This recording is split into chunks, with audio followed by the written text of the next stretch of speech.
στα νιάτα μου είχα και καραπίνα.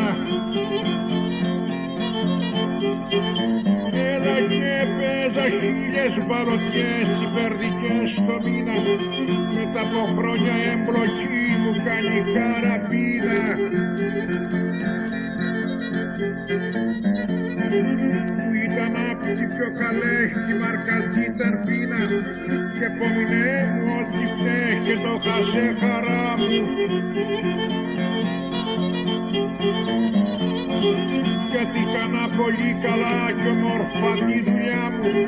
Μετά από χρόνια του τσιφτέ τρύπα η μια του κάνει. Έλα εκεί πάχα πάρια άσχημα φοροντερεμίτζο Γιάννη. Με τη μια κάνει πόμινα και το χασέ χαρά μου. Έλα και έξω δε βεγά καλά κακά τα μπαρουτά σκαγά μου. Χρόνια δεν σταμάτησες τι περδικές να βάλει. Και τους τσιφτέ ξεγίνει και έχει δεύτερη του κάνει.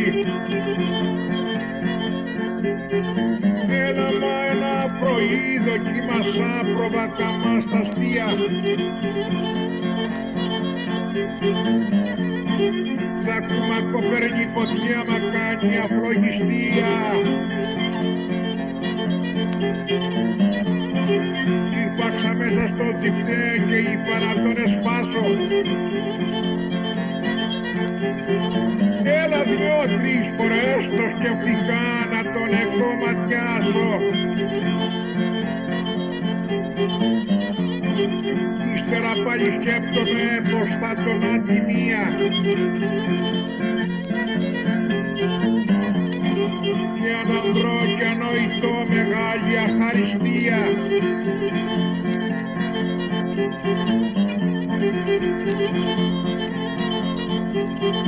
Έλα για φτιάξεις στα νιάτα του 1000 μεταλλίκια.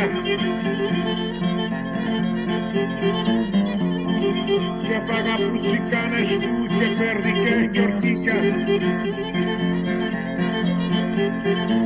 Έλα θόρη με μια καλή ψυχή και λέει μου κι η ίδια. Βρε γιατί τον έξεκα μέσα από τα παλωτήρια και πήγαινε αν μ' αγαπάς να πά' να το κρεμάσεις. Και αχαριστία θα είναι αυτό να θες να τον εσπάσεις.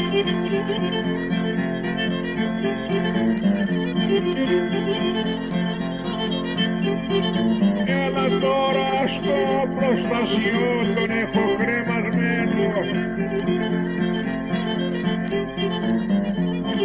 Τον έχω κρεμασμένο, το παλωτίνι σκέπτομαι που έχω μ' αυτό πεσμένο.